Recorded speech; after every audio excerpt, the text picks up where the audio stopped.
qui vont regarder par YouTube ou qui vont voir l'enregistrement par YouTube. Bon, déjà, je peux donner la parole un petit peu à bon, je vois qu'il y a d'autres étudiants.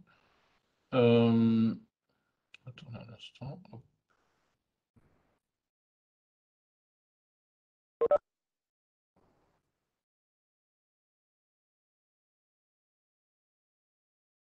Donc, bienvenue à tout le monde. Donc, nous commençons aussi sur YouTube.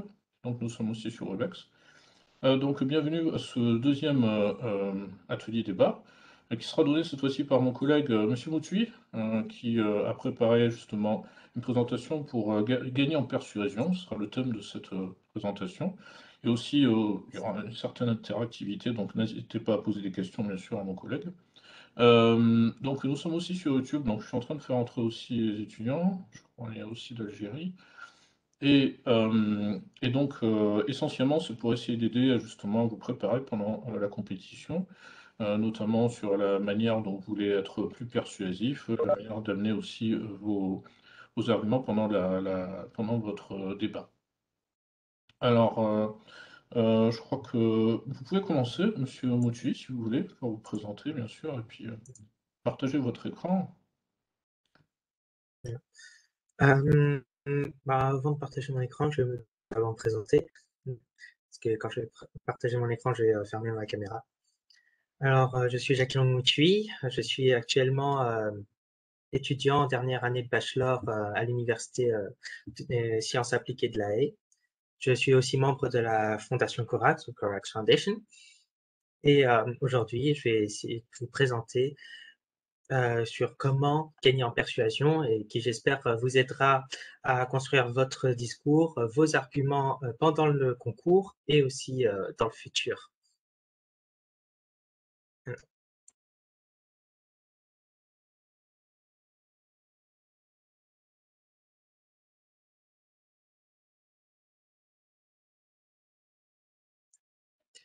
Voilà. Alors, j'espère que vous voyez tous mon écran. Oui, maintenant, oui. Oui. Ok.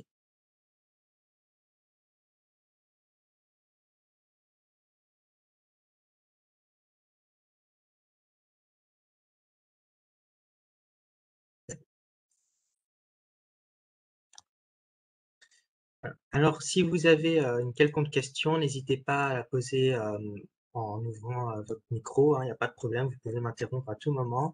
Alors, si vous n'avez pas compris quelque chose ou si vous avez une question sur le contenu ou sur le concours en général, vous pouvez en poser ou sinon, vous pouvez aussi envoyer un message dans le chat. On sera très heureux de vous répondre, aussi sur YouTube. Donc, je pense que si vous pouvez poser des questions sur YouTube, il n'y a pas de problème non plus. Voilà. Donc, bonjour à tous, ou bonsoir à tous. Donc aujourd'hui, je vais présenter une présentation sur comment gagner en persuasion et dans le cadre du concours interuniversitaire de débat de La Haye. Donc, on va commencer dans le vif du sujet.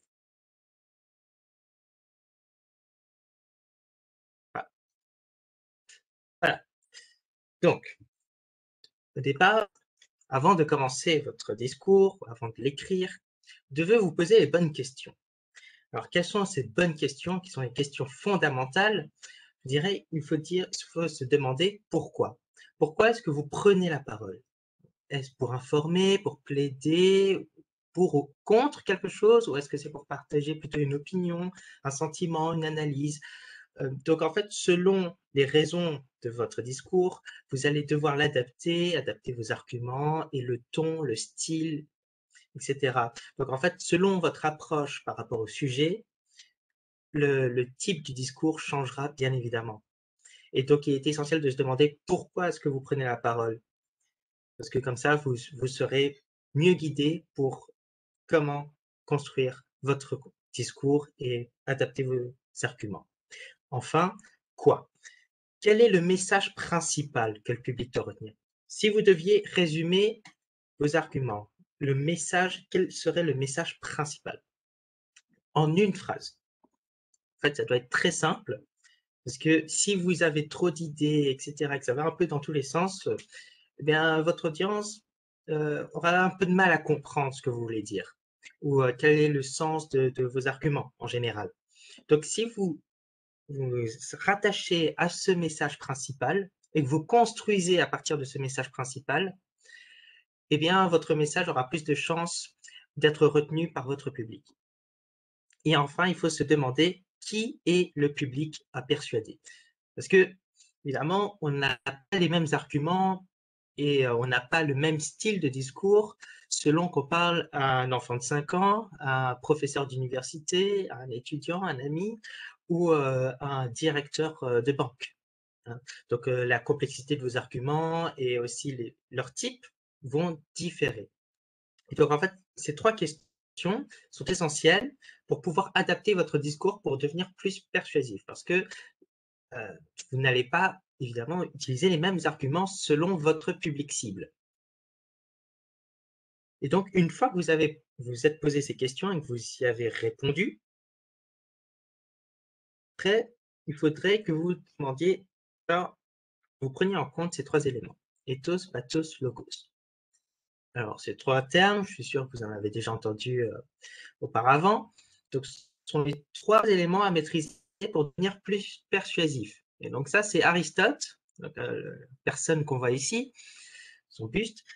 C'est Aristote qui a identifié ces 3 éléments qui accompagnent n'importe quel discours.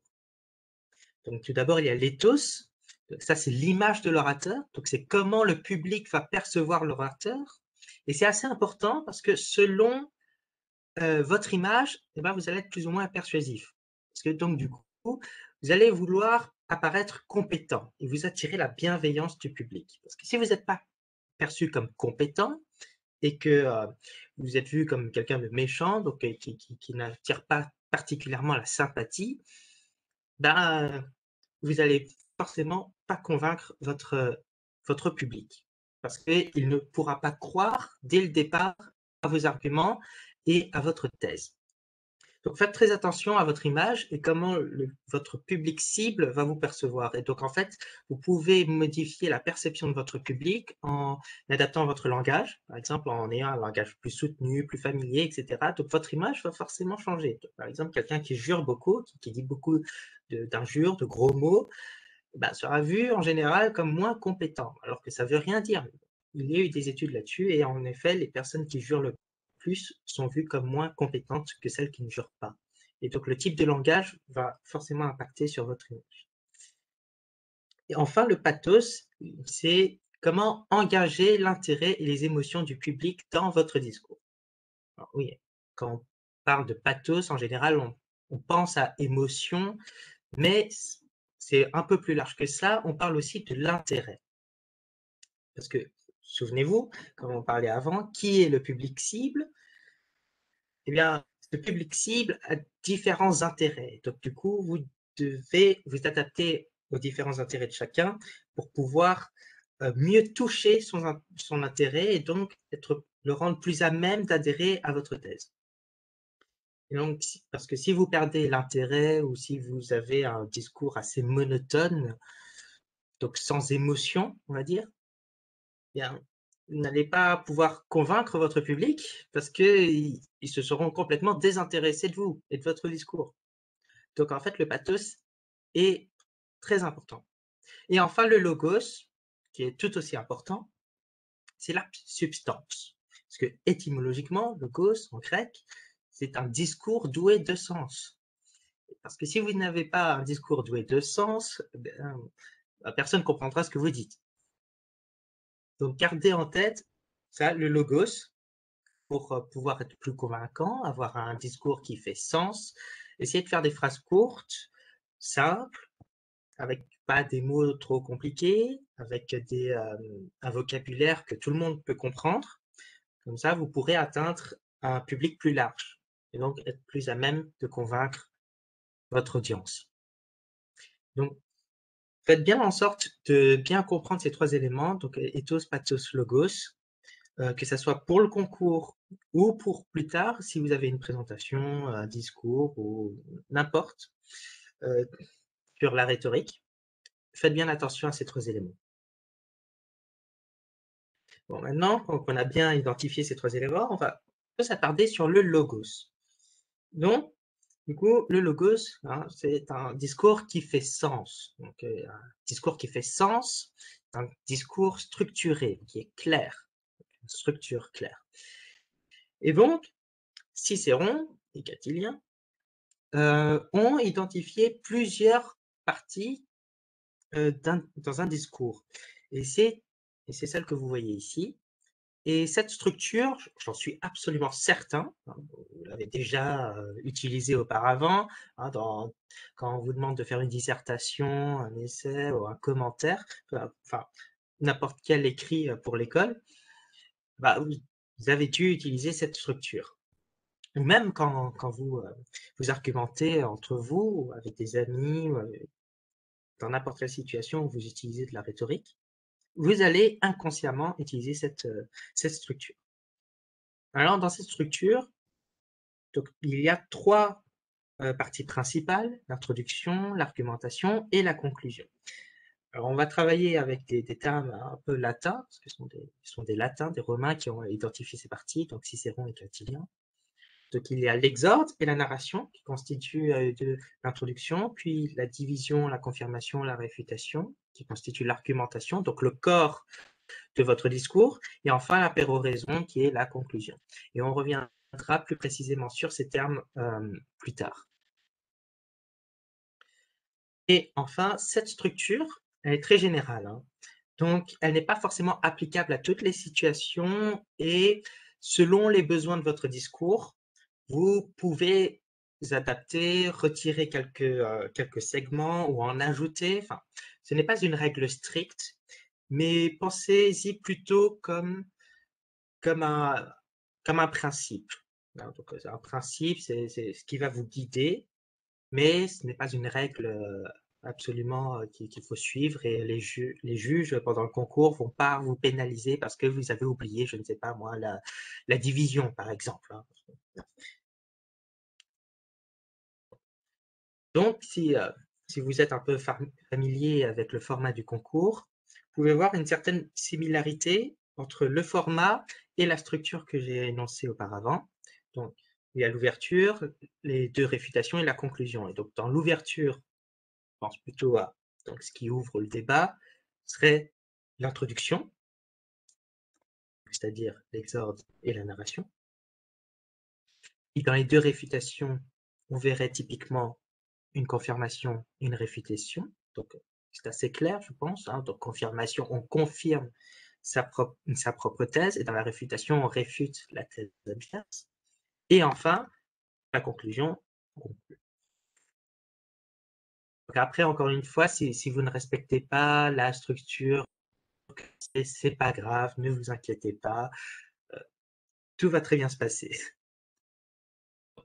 Commençons par le lancement, l'exorde. Donc l'exorde a plusieurs objectifs. Le premier, c'est s'attirer la bienveillance du public. Souvenez-vous, hein, on a parlé d'éthos. Donc l'éthos, c'est l'image que renvoie l'orateur. Donc vous voulez paraître compétent et vous attirer la bienveillance du public. Donc si c'est un public bienveillant, ça veut dire que si vous faites une petite erreur, bon, il ne va pas vous sauter dessus. Alors que si le public ne vous a, ben, à la moindre erreur, ils vont être assez pinailleurs. Ils vont vouloir vous embêter plus facilement. Et enfin, vous voulez susciter l'intérêt. Pourquoi est-ce que vous voulez susciter l'intérêt de votre public cible? Bien ça, c'est parce que vous voulez l'atteindre personnellement. Et donc ça, c'est le pathos. Le pathos, on veut engager le public par ses intérêts. Comme ça, ils vous suivent tout au long de votre discours. Parce que si vous n'engagez pas l'intérêt du public, eh ben, votre public il va se demander mais qu'est-ce que je fais là? Pourquoi je suis là? Donc, en fait, il faut répondre à ses besoins, à ses intérêts. Et donc, pour mieux répondre, mieux susciter l'intérêt, l'attention de votre audience, il faudrait répondre à ces questions. Pourquoi le sujet est intéressant et pourquoi le public doit s'y intéresser? Parce que oui, tous les sujets peuvent être intéressants, mais ils ne sont pas intéressants pour tout le monde. Donc, si vous parvenez à répondre à ces deux questions, donc il n'y a pas besoin d'y répondre de manière extensive, mais juste rapidement, ça suffirait pour que votre audience s'efforce un peu plus à suivre votre discours. Donc, il y a plusieurs manières de susciter l'intérêt. On peut commencer avec force. Hein, donc, j'accuse le colonel, lieutenant, je sais pas quoi, en référence à Nelson. Donc là, vous commencez avec force. C'est tout de suite, on rentre dedans. C'est pas vraiment d'introduction, c'est j'accuse. Sinon, vous pouvez faire un peu plus doucement, avec une question rhétorique. Connaissez-vous ceci ou cela? Ou avez-vous déjà entendu parler de... Ou alors, vous pouvez commencer avec une histoire. Donc, une histoire, ce qu'on entend par là, c'est une histoire personnelle où vous pouvez rajouter un contexte historique. Et en fait, c'est ce qu'on appellerait le storytelling dans un discours. Et si vous écoutez un petit peu les discours de Barack Obama, si vous comprenez un peu l'anglais, vous verrez qu'il est très doué à ça, au storytelling, et qu'il y arrive très bien pour introduire ces sujets et pour justement se rendre sympathique en fait. Parce que si vous commencez par partager une histoire plus personnelle, non seulement vous allez susciter l'intérêt du public, mais aussi vous allez paraître plus sympa. Et donc en fait, par rapport aux questions rhétoriques, vous allez voir que c'est souvent utilisé dans les TED Talks. Donc quand vous avez les conférences TED, c'est très souvent, elles commencent par des questions rhétoriques pour introduire leur sujet. Et donc c'est assez sympa quand on connaît le truc. Quand vous regardez une conférence TED, vous faites immédiatement l'association entre la question rhétorique, donc l'exorde, et l'orateur. Et une fois qu'on connaît le truc, bah, ça marche moins bien. Mais bon, c'est aussi ça, étudier la rhétorique, c'est pouvoir développer sa pensée critique. Parce qu'une fois qu'on connaît toutes les méthodes de rhétorique, d'argumentation, eh bien, on est moins facilement pris par ce genre de manipulation. Et donc, en fait, un exemple d'exorde, vous pouvez en trouver un dans le chat. Madame Urbanova vous a envoyé un Google Doc. Et là, vous trouverez un exemple d'exorde. Donc, en fait, c'est le premier exemple qui est donné. Et donc, pour un peu de contexte, donc cet exemple, en fait, il est tiré du discours de Robert Schuman du 9 mai 1950. Alors, Robert Schuman, qui c'est? C'est un monsieur, ministre des Affaires étrangères de la France, à ce moment-là, qui ouvre le projet de l'Union européenne. En fait, son discours du 9 mai 1950, c'est ce qu'on considère généralement comme le moment fondateur du projet européen, donc de ce qui va devenir l'Union européenne.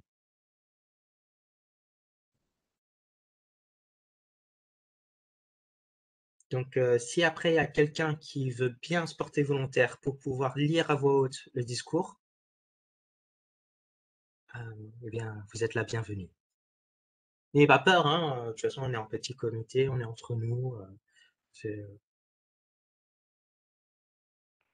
C'est franchement très court comme exemple. Et puis comme ça, si vous le lisez, vous aurez une expérience. Oui, Je peux le lire. oui, merci. Bonjour tout le monde d'abord. Oui, tu peux te présenter si tu veux. Oui. Bonsoir tout le monde. Donc, je m'appelle Shalal Wardia. Je suis membre de l'équipe de l'UMMTO. Et voilà, je vais maintenant lire l'exemple. Je suis contente d'être ici. Merci. Donc, discours de Robert Schuman du 9 mai 1950. La paix mondiale ne saurait être sauvegardée sans des efforts créateurs à la mesure des dangers qui la menacent. La contribution qu'une Europe organisée et vivante peut apporter à la civilisation est indispensable au maintien des relations pacifiques. En se faisant depuis plus de 20 ans le champion d'une Europe unie, la France a toujours eu pour objet essentiel de servir la paix. L'Europe n'a pas été faite, nous avons eu la guerre. L'Europe ne se fera pas d'un coup, ni dans une construction d'ensemble, elle se fera par des réalisations concrètes, créant d'abord une solidarité de fait. Le Rassemblement des nations européennes exige que l'opposition séculaire de la France et de l'Allemagne soit éliminée. L'action entreprise doit toucher au premier chef de la France et l'Allemagne. Dans ce but, le gouvernement français propose de porter immédiatement l'action sur un point limité mais décisif. Exemple pratique. Non, c'est bon. C'est bon. L'exemple pratique, c'est pour plus tard. Ah, d'accord, merci. Mais merci beaucoup pour avoir mis en voie cet exemple d'exorde. Merci beaucoup. C'est avec plaisir. Merci à vous. Ah, j'ai vu une question passer. J'ai pas eu le temps de la voir complètement. Je vais la lire si vous voulez. Oui, oui, s'il vous plaît. Donc la question vient de mademoiselle Sadova, je crois qu'elle est en Belgique. Excusez-moi de vous déranger, j'ai une toute petite question. Est-ce que le fait de sourire peut nous être bénéfique, donc nous aider à créer le lien avec le public, ou au contraire, nous allons être perçus comme pas sérieux? Non, non, justement, si vous souriez, c'est assez positif parce que vous renvoyez une image sympathique, donc agréable, aimable. Et donc, alors évidemment, faut pas trop forcer sur le sourire, hein, faut pas que ça soit gênant, faut pas que ça fasse peur, hein, évidemment. Mais non, un petit sourire, je pense que ça n'impactera pas votre ethos, donc votre image. Non, non, franchement, je pense que si vous pouvez montrer un petit sourire, il n'y a pas de problème, ça n'impactera pas du tout votre image et vous serez pas perçu comme moins sérieuse ou moins sérieux juste parce que vous souriez. Non, bien sûr que non. Par exemple, si vous regardez à la télé les politiques, hein, parce qu'on prend les exemples, les politiques, les politiciens, parce que c'est eux qu'on voit souvent le plus souvent débattre et faire des discours, et ben vous verrez qu'ils sourient quand même assez souvent. Hein. Donc, avant leur discours, après leur discours, ou même pendant, quand ils marquent une pause, vous les verrez esquisser un sourire. Et enfin, personnellement, moi, je trouve pas ça dérangeant. Et je pense qu'en général, on trouvera pas ça dérangeant que vous souriez un peu, et ça donne et ça renvoie une image plutôt positive que si vous tirez la gueule tout le temps. Donc Miss... Ah, de rien. Ah oui, voilà. Voilà. Donc, on revient à notre exemple d'exorde. Alors, qu'est-ce que vous en avez pensé d'abord?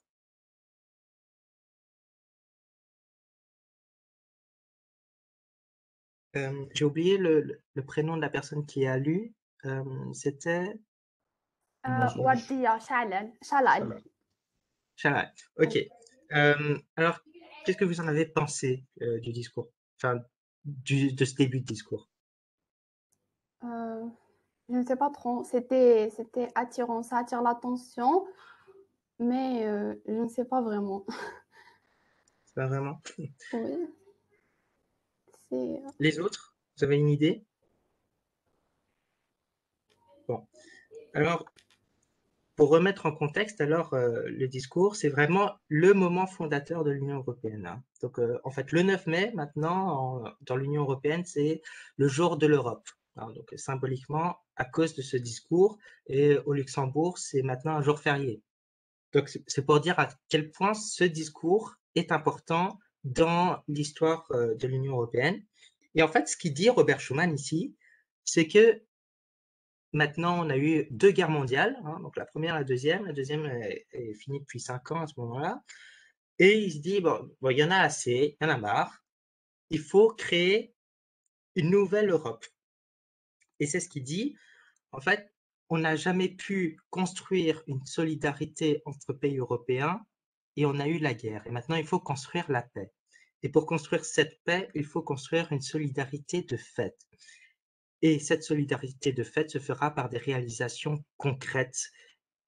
Et ce qui exigera d'abord, en premier chef, l'implication de la France et de l'Allemagne. Et donc, en fait, ici, qu'est-ce qu'il fait? C'est, il met en contexte ce qui s'est passé, donc le contexte historique, pour attirer l'attention. Hein. Vous verrez que c'est les deux premières phrases. Hein, donc, c'est la paix mondiale. On parle de la paix, donc un sujet assez important, assez sérieux. Et il dit, bon, ok, on a eu la guerre, mais il y a une solution. Il y a une solution, et ça, c'est si on construit une Europe unie, solidarité, tout ça.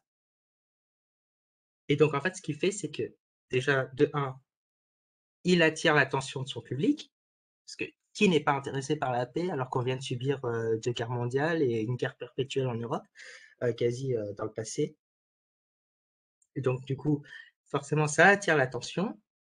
2, il dit qu'il y a une solution. Donc, non seulement il y a un problème, mais il a la solution. Donc, on veut écouter quelle est cette solution, qu'est-ce qu'il veut dire, qu'est-ce qu'il a à dire. Et donc, en faisant cela, il attire non seulement l'attention, la curiosité et aussi la bienveillance. Parce que d'emblée, ils ne vont pas s'attaquer à un genre de discours qui parlerait de paix, surtout venant du ministre des Affaires étrangères français. Et déjà, en tant que ministre, il a déjà certains ethos, l'image, et cette image, elle ne peut pas être contestée, surtout dans ce contexte-ci. Donc en fait, dans ce discours, il ne renforce pas tant son image, parce qu'elle est déjà bien établie, connotée positivement. Mais alors du coup, ce qu'il devait faire, c'est engager le pathos. Pathos, du coup, c'est comment engager la curiosité, l'émotion, l'intérêt de son auditeur. Et enfin, en ce qui concerne le logos, là, ça fait sens. Parce que quand vous regardez, quand vous lisez cet exorde, bah, il y a une suite logique. Ça se suit, ça fait sens. On ne remet pas en question, tiens, ce paragraphe, je le mettrais plutôt avant. Non. Donc, ça se suit plutôt bien. Et donc, c'est pour ça, j'ai pris cet exemple parce que pour moi, c'est un exemple à suivre qu'on peut adapter, bien sûr, hein, selon les sujets, etc. Mais par rapport à ce sujet en particulier, à la construction européenne, il est très bien parce que dès le début, on parle de solidarité, de paix en Europe, etc., ce qui sont aujourd'hui les fondements de l'Union européenne. Bon, je ne vais pas plus m'attarder là-dessus, mais si vous avez des questions maintenant ou plus tard, on peut y revenir, il n'y a pas de problème. Donc, ce qu'il faut faire dans son exorde. Donc, soigner son ethos, je pense que j'ai assez mis l'emphase là-dessus. Être concis, parce que l'exorde, c'est vraiment une petite partie de votre discours. Et vous avez tout le reste du discours encore à développer. Donc, soyez concis, surtout dans le cadre du concours. Vous n'avez que 4 minutes dans votre ouverture, donc ce qui est vraiment pas court. Et je ne vous encouragerai pas à passer trop votre temps dans votre ouverture dans l'exorde. Aussi, votre exorde, pour la rendre plus pertinente, il faudrait qu'elle ne soit applicable qu'à votre situation, sujet, et ne pas être applicable par votre opposition. Donc comme ça, si vous pouvez vraiment construire votre exorde pour être la plus pertinente possible, si elle est vraiment si pertinente que ça, elle ne devrait pas être applicable à autre chose.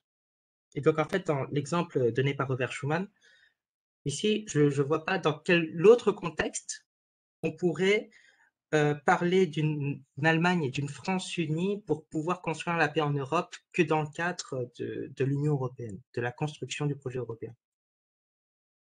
Et après, il faut s'assurer l'intérêt et l'attention du public, on en a déjà parlé, et il faut répondre à ces questions pour pouvoir s'assurer l'intérêt, pourquoi le sujet est intéressant et pourquoi le public doit s'y intéresser. Parce qu'il ne suffit pas que le sujet soit intéressant, il faut aussi qu'il soit intéressant pour votre public cible. Et une fois que vous avez fait ça, on passe à la narration. La narration, c'est quoi? C'est l'histoire. L'histoire, c'est la présentation et l'explication du sujet. Donc, si vous êtes au tribunal, l'avocat, qu'est-ce qu'il fait dans sa narration? Typiquement, il expliquera les faits, les faits de l'arrêt, de l'affaire. Qu'est-ce qui s'est passé? Quels sont les textes de loi les plus pertinents qui sont applicables, etc.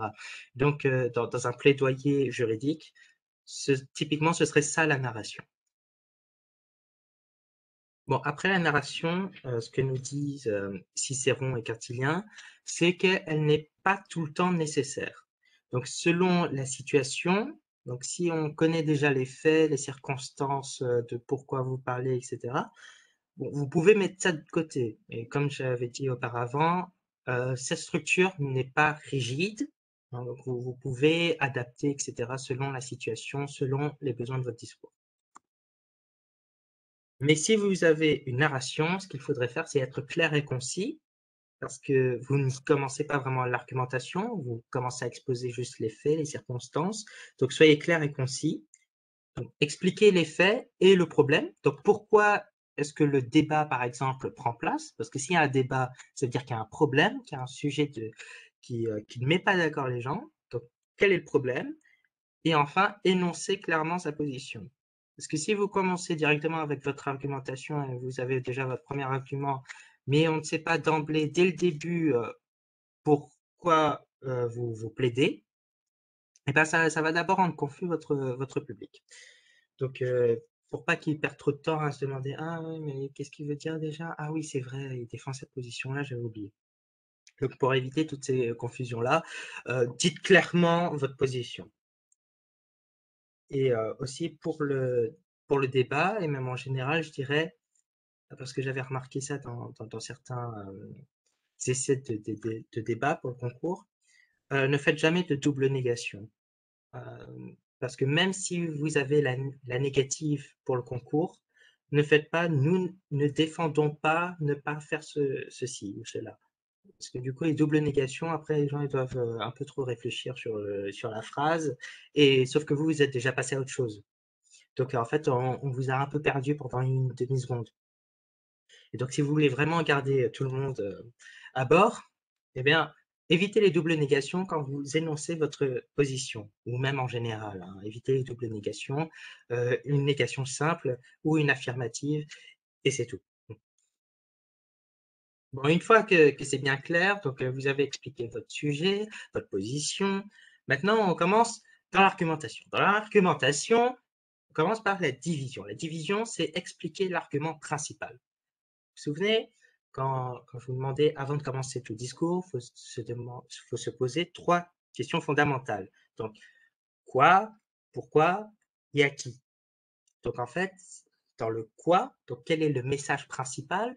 C'est ici qui devrait être le mieux représenté, qui devrait se refléter le mieux. Donc, quelle est la chose que vous voulez que votre audience retienne? Quel est l'argument, s'il n'y avait qu'un seul argument que votre audience, votre public devait retenir, ce serait celui que vous exposeriez en premier, donc dans la division. Une fois ça fait, entrez dans la confirmation, donc, comme le titre l'indique, vous confirmez votre argument principal. Donc, soit vous développez d'autres sous-arguments qui viennent confirmer le premier, et vous pouvez aussi ajouter des exemples, hein, des exemples pratiques, hein, qui viennent ainsi confirmer votre argument principal. Je vous conseillerais d'avoir trop d'arguments différents pour le concours, parce que vous n'avez pas beaucoup de temps. Hein, donc, par équipe, vous avez 10 minutes. 10 minutes, c'est vraiment très court, hein, pour développer ne serait-ce que 3 arguments. Hein. Donc, vraiment, faites court. Ne choisissez que les meilleurs arguments et développez-les à fond. Parce que moi, enfin, personnellement, après c'est un choix, mais après, vous pouvez partager ou pas, mais je dirais qu'en général, on voudrait voir 1 ou 2 arguments très bien expliqués plutôt que 10 arguments très peu expliqués. Vous voyez? Parce que si vous n'avez pas de temps à développer vos arguments, ben, vous êtes peu convaincant. Une fois que vous avez confirmé votre argument, vous entrez à réfutation. Donc, c'est là où vous allez réfuter l'antithèse, donc réfuter les arguments de votre adversaire.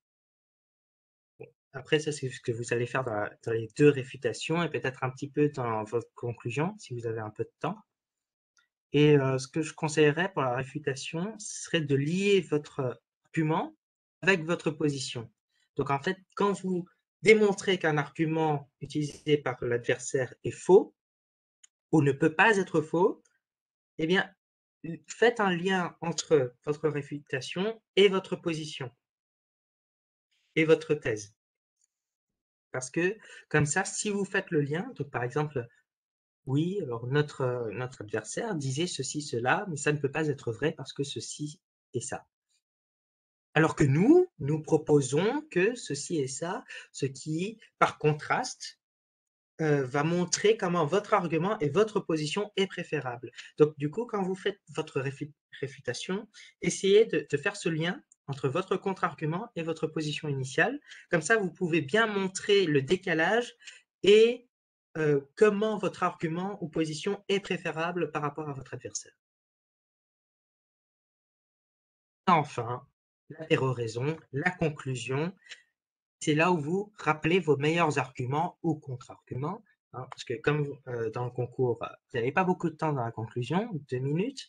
2 minutes, c'est très court, hein. Alors, vous ne pouvez pas tout rappeler, tout ce qui a été dit, donc veuillez sélectionner seulement les meilleurs arguments ou meilleurs contre-arguments. Et enfin, rappelez ce que vous attendez du public. Donc, alors maintenant, vous êtes à la fin de votre discours, vous les avez convaincus, du moins, on espère que vous les avez convaincus, et maintenant qu'ils sont convaincus, qu'est-ce qui se passe maintenant? Est-ce qu'ils doivent faire quelque chose? Si oui, vous devez le rappeler, hein. Et enfin, un petit conseil, écrivez la première et la dernière phrase de votre conclusion, parce que ce sont les mots qui résonneront le plus. La première phrase, déjà, parce qu'une fois que vous commencez bien, hein, vous avez votre première phrase, vous savez où vous allez, donc vous êtes sur les bons rails, vous savez où vous allez, vous savez ce que vous allez dire, et donc après c'est une autoroute, hein, jusqu'à la fin. Et donc ça va tout seul, donc ça vous enlèvera beaucoup de stress, je vous le garantis. Et enfin, la fin, la dernière phrase, parce que ce sont les mots qui résonneront le plus parmi votre auditoire. Et, et donc si vous regardez certains meetings politiques, certains débats, c'est la fin où vous allez typiquement vouloir mettre l'emphase sur les émotions, hein, donc le pathos. Par exemple, ici, on a Emmanuel Macron, président français, pendant un meeting de sa campagne présidentielle. Il a fait une péroraison, mais impeccable, hein. Vraiment, il engage l'audience par les émotions et il leur dit ce qu'il attend d'eux. Donc, de voter pour lui et aussi aux militants de militer pour lui. Donc, ça, ce qui ferait une bonne péroraison. Bon, maintenant, quand on a vu cette structure, hein, on va voir un exemple pratique qui nous est proposé par Victor Hugo. Victor Hugo, grand écrivain, poète, dramaturge français du 19e siècle. Il était aussi député de l'Assemblée constituante sous la Troisième République, dont l'exemple vous est donné dans le chat, hein. Donc c'est le même document que tout à l'heure, avec le discours de Robert Schuman. Et j'aimerais qu'on regarde un peu si son discours suit la structure que j'ai énoncée, donc celle-là. Donc on va voir s'il suit bien cette structure ou pas, et comment est-ce qu'il y parvient. Donc si on a un ou une volontaire pour pouvoir nous le lire à voix haute, ce serait super. En plus, ça vous aiderait à mettre en voix un discours, ce qui vous serait plutôt bénéfique pour le concours et pour plus tard, évidemment. Donc, il n'y a que des bénéfices. Je veux bien le faire, si possible. Oui, oui, pas de problème. Donc du coup, je suis Jade Rossoni et je suis à Sciences Po Toulouse. Ah, d'accord. Donc, ah oui, alors avant, pour le contexte du discours, donc Victor Hugo était à ce moment-là député. Il voulait plaider contre la peine de mort, donc qui change la Constitution française pour pouvoir abolir la peine de mort. Et ça, c'est son discours qu'il a dit pour pouvoir convaincre ses confrères députés. Allez-y. 15 septembre 1848. Je regrette que cette question, la première de toutes peut-être, arrive au milieu de vos délibérations presque à l'improviste et surprenne les orateurs non préparés. Quant à moi, je dirai peu de mots, mais ils partiront du sentiment d'une conviction profonde et ancienne. Vous venez de consacrer l'inviolabilité du domicile. Nous vous demandons de consacrer une inviolabilité plus haute et plus sainte encore, l'inviolabilité de la vie humaine. Messieurs, une constitution, et surtout une constitution faite par la France et pour la France, est nécessairement un pas dans la civilisation. Si elle n'est point un pas dans la civilisation, elle n'est rien. Eh bien, songez-y. Qu'est-ce que la peine de mort? La peine de mort est le signe spécial et éternel de la barbarie. Partout où la peine de mort est prodiguée, la barbarie domine. Partout où la peine de mort est rare, la civilisation règne. Messieurs, ce sont là des faits incontestables. L'adoucissement de la pénalité est un grand et sérieux progrès. Le XVIIIe siècle, c'est là une partie de sa gloire, a aboli la torture. Le XIXe siècle abolira la peine de mort. Vous ne l'abolirez pas peut-être aujourd'hui, mais n'en doutez pas, demain vous l'abolirez, ou vos successeurs l'aboliront. Vous écrivez en tête du préambule de votre Constitution, en présence de Dieu, et vous commenceriez par lui dérober à ce Dieu ce droit qui n'appartient qu'à lui, le droit de vie et de mort. Messieurs, il y a 3 choses qui sont à Dieu et qui n'appartiennent pas à l'homme: l'irrévocable, l'irréparable, l'indissoluble. Malheur à l'homme s'il les introduit dans ses lois. Tôt ou tard, elles font plier la société sous leur poids, elles dérangent l'équilibre nécessaire des lois et des mœurs, elles ôtent à la justice humaine ses proportions, et alors il arrive ceci. Réfléchissez-y, messieurs, que la loi épouvante la conscience. Je suis monté à cette tribune pour vous dire un mot décisif, selon moi. Ce mot, le voici. Après février, le peuple eut une grande pensée. Le lendemain du jour où il avait brûlé le trône, il voulut brûler l'échafaud. Ceux qui agissaient sur son esprit alors ne furent pas, je le regrette profondément, à la hauteur de son grand cœur.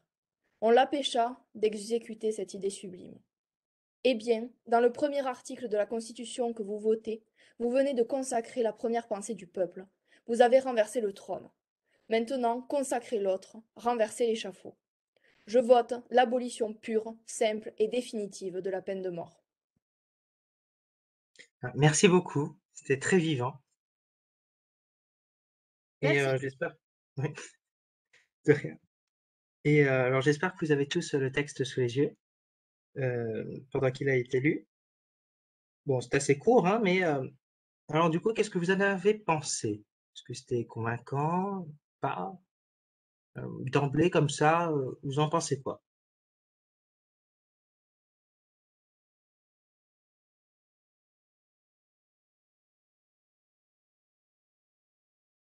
Validé? Si Aucune? vous, Ah, si vous me permettez d'intervenir. oui, oui, bien sûr, ben, on est là pour ça, hein. Oui, d'accord. Donc, moi, j'avais pensé que c'était très convaincant, surtout parce qu'au début, il avait parlé de civilisation et de barbarie, et ça touche tout le monde. Mhm. Et puis, il a parlé de Dieu, et il y a pas plus haut que Dieu, et je pense que plusieurs gens vont être touchés par l'évocation de Dieu, puisque c'est le côté spirituel et tout. Et à la fin, il a bien clôturé avec une phrase résonante où il donne son avis catégorique qu'il vote pour l'abolition de la mort. Donc, je pense qu'il avait suivi la structure que vous venez de nous présenter. Voilà. Bah, merci. Bah, oui, c'est ça, hein. Donc, Merci. merci beaucoup pour cette analyse, ma foi, assez fine. Et donc du coup, oui. Il y a une participante qui a levé la main, Ah mademoiselle. oui, mais moi je vois pas. Donc Ouais. allez-y. Pardon, c'est vrai. Ouais. Désolée. Est-ce que vous m'entendez? Oui, oui. Oui, voilà. Donc, en ce qui concerne le texte, moi, je trouvais qu'en fait, les phrases, comme vous avez mentionné, elles étaient vraiment simples, mais à la fois fortes aussi. C'est-à-dire que, voilà, il présentait les choses d'une manière à ce que tout le monde puisse comprendre, mais voilà, il leur dit presque comment je veux dire ça? Il leur dit vous allez faire ça, vous allez faire ça. Donc, c'est-à-dire il est sûr de sa position, en fait. Et voilà, donc ça va un petit peu à voir avec le fait, comme vous avez dit, qu'il faut dire au public ce qu'on attend d'eux. Et en fait, bah, il le dit très clairement dans son texte, en fait, ici. Voilà, Voilà. c'est ça. Merci. D'autres remarques? Non? Ok, très bien. Alors oui, hein, donc c'est un discours globalement convaincant, assez persuasif, parce que comme on l'a mentionné au début, je ne sais pas qui, désolé. Donc oui, il fait d'abord appel à la barbarie et donc à la puissance civilisatrice de la Constitution française. Donc ça correspond bien au mouvement de l'époque, hein, parce qu'à cette époque-là, c'est la France se veut civilisatrice, se veut progresser, parce que c'est fini la monarchie, on fait table rase du passé maintenant. C'est le futur, c'est la Constitution, c'est le peuple. Et donc avec ça, c'est l'abolition de la peine de mort. Et donc ça, c'est son premier argument. Donc qui fait appel aux croyances de son audience, donc des députés qui ont les mêmes convictions que lui généralement, hein, c'est vouloir le progrès juridique et social de la France. Puis enfin, il en rajoute encore une couche. Hein, donc, maintenant, il fait appel à Dieu. Donc, au-delà de la Constitution et de son pouvoir de progrès, il fait appel à Dieu. Donc, à cette époque-là, bon, tout le monde était croyant, tout le monde était chrétien presque, hein, en France. Donc forcément, un tel argument, un tel appel à Dieu, à la divinité, etc., ne peut qu'appeler son auditoire et peut que mieux les convaincre. Donc là, il s'est posé la question à qui je parle. Bon, je ne sais pas s'il s'est vraiment posé la question, alors à qui je parle, mais en tout cas, il a super bien exécuté, je trouve, parce que oui, il fait appel à la personnalité, au caractère, au mode de pensée de son auditoire. Donc pour pouvoir mieux adapter ses arguments. Et donc ça, c'est ce qu'on avait vu au début. Et enfin, à la fin, donc vous l'avez noté aussi, il parle non seulement de cette chose, donc de cette constitution, donc il ne veut pas la peine de mort, donc il dit ce qu'il attend d'eux, hein, avec ses arguments finaux. Et enfin, il finit avec superbe, avec panache, c'est « Je vote l'abolition pure, simple et définitive de la peine de mort ». Voilà, il n'y a pas de débat, il n'y a pas de nuance, non, c'est pas de peine de mort, point. Donc ça, c'est vraiment, on pourrait dire que c'est une péroraison réussie. Et pour le texte, ben, je ne sais pas si vous avez remarqué, mais il n'y a pas tant de réfutation que ça. Donc, il ne prend pas les arguments de ses adversaires, de ses opposants de la peine de mort, qui seraient pour la peine de mort, et essaierait de les contredire. À la place, le discours est constitué d'une division, c'est-à-dire où il énonce clairement son argument principal, qui est je ne veux plus de la peine de mort, et ce pour la raison civilisatrice et par Dieu. Et enfin la confirmation, où il développe un peu plus son argument religieux. Mais il n'y a pas tant de réfutation, et même s'il n'y a pas de réfutation, je trouve pas ça gênant. Alors, je ne sais pas vous, mais je trouve pas ça gênant qu'il n'y ait pas de réfutation. En plus, le discours est assez court, et donc, parce qu'il est assez court, il donne un certain impact. Hein. Et donc c'est pour ça que je trouve que c'est un exemple assez parlant, hein, dans le cadre de cette présentation et pour le concours. Hein. Vous pouvez vous en inspirer dans la structure. Hein. Donc l'introduction, on a une très bonne exorde, hein, où il parle vraiment de la civilisation, de l'abolition de la peine de mort, etc. Donc voilà, donc c'est pour ça que je trouve que c'est un assez bon discours. Bon, après, malheureusement, apparemment, il n'a pas été assez convaincant, parce que la peine de mort n'a pas été abolie en France pendant la Troisième République. En fait, c'est assez récent, hein, que la peine de mort est abolie en France. Hein. Donc, pour ça, si vous voulez vraiment avoir le discours qui a convaincu les députés, bah, je vous réfère au discours de Robert Badinter. Donc, Robert Badinter, son discours contre la peine de mort est assez connu, hein, en France, en tout cas, mais un peu trop long pour vous l'exposer ici. Donc, c'est pour ça que j'ai choisi celui de Victor Hugo à la place. Mais si vous avez du temps, allez sur YouTube et cherchez le discours de Robert Badinter contre la peine de mort. Et il est assez convaincant à bien des égards et suit lui aussi, hein, une certaine structure. Et vous pouvez vous amuser, hein, à analyser cette structure et le type d'argument qu'il a utilisé. Donc voilà, donc si vous avez un peu de temps, faites, faites un peu des devoirs. J'ai vu un message passer. J'ai vu ce que c'est. Alors, non, je vois pas de message. Pardon, c'était juste moi, excuse-moi de vous couper, je postais juste le discours en PDF, enfin le lien qui va Ah vers oui, le discours de Robert Badinter, voilà, c'était Ah, juste ça. merci beaucoup. Merci merci Avec beaucoup. beaucoup. Voilà, plaisir. ça va vous faciliter la tâche. Voilà. Merci beaucoup. Je vous en prie. Voilà. Et, oui, bah, ne vous excusez pas de m'interrompre, hein, c'est pas grave. Vous pouvez m'interrompre à tout moment, il n'y a pas de problème, hein. Je serai très heureux de répondre à vos questions ou à vos remarques. Aucun problème là-dessus. Je, Donc, du coup, je vais interrompre juste un moment parce qu'en fait, monsieur Bouttu est assez humble. Il a pas dit qu'il a créé une compétition lui-même. Il n'a pas dit du tout. Donc, je dois le dire pour lui. Donc, oui, il a créé une compétition au début de ses études et il la gère chaque année aussi. Donc, c'est une compétition voilà, aussi d'art oratoire. voilà, Donc, c'est le logo que vous voyez ici. ici, voilà, avec une harpe et des lauriers.